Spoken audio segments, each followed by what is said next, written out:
World News in 5. Right now. News and developments making headlines around the world in 5 minutes.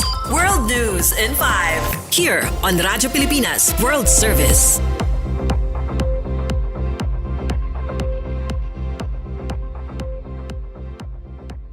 Good day, this is World News in 5 here on Radyo Pilipinas World Service. Israeli forces launched raids and airstrikes on Wednesday in the occupied West Bank, killing at least 9 Palestinian militants and surrounding the city of Jenin. The Israeli military said large forces had entered Jenin along a militant stronghold as well as Tulkarem and the Al-Fara'a refugee camps. Lieutenant Colonel Nadav Shoshani, a military spokesperson, said Israeli forces killed 9 militants, including 3 in an airstrike in Tulkarem and 4 in an airstrike in Al-Fara'a. Shoshani added that another 5 suspected militants were arrested and that the raids were the first stage of an even larger operation. Hamas said 10 of its fighters had been killed in the West Bank fighting, while Palestinian militant groups said they were exchanging fire with Israeli troops. Israeli forces surrounded Jenin, blocked exit and entry points and access to hospitals, and ripped up infrastructure in the camp, according to Jenin Governor Kamal Abu al-Rub.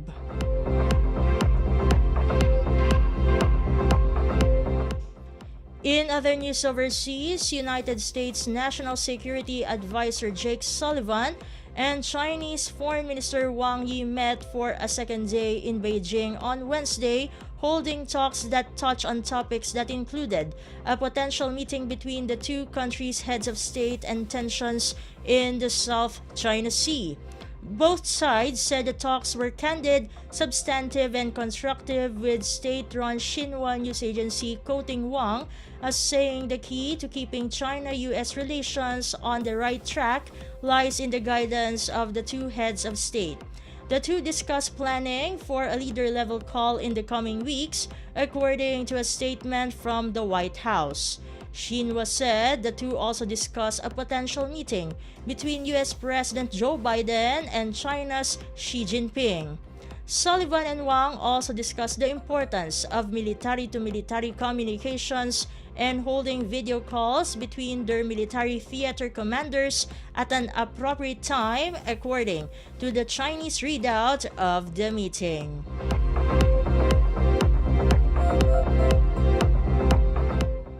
And news from the Philippine Foreign Service Post, Philippine Ambassador to Australia Maria Helen de la Vega joined members of the Parliament and the Diplomatic Corps in the celebration of the International Day of Friendship 2024, which was organized by the Office of the Government Whip in the House of Representatives, Mr. David Smith MP, and the Embassy of Paraguay. In her capacity as acting dean of the Diplomatic Corps, Ambassador de la Vega delivered remarks underscoring the importance of optimism and hope, as well as working as direct agents to further foster the culture of peace in a world facing a risk of surge in conflicts. The Honorable Milton Dick MP, Speaker of the House of Representatives, delivered the keynote address and expressed his deep appreciation for Diplomatic Corps efforts in not only caring for their own citizens but for Australia as well in promoting harmonious relations between Australia and their respective countries. Meanwhile, Director Damian Cardona of the United Nations Information Center shared the message of the UN Secretary General at the event, which emphasized on promoting and defending the shared spirit of solidarity through friendship and camaraderie. During the International Cuisine Exchange, the Philippine Embassy featured the Ube Ensaymada by Lolo and Lola, a multi-awarded Filipino restaurant in the ACT. The ube ensaymada is a delicious variation of ensaymada, a Filipino type of brioche made with ube extract and ube jam, topped with loads of grated cheese for a sweet and savory combination.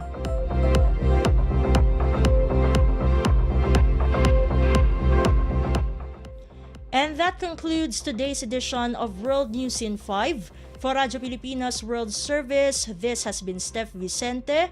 Good day and stay safe, everyone. World News in 5. Right now. News and developments making headlines around the world in 5 minutes. World News in 5. Here on Radyo Pilipinas World Service.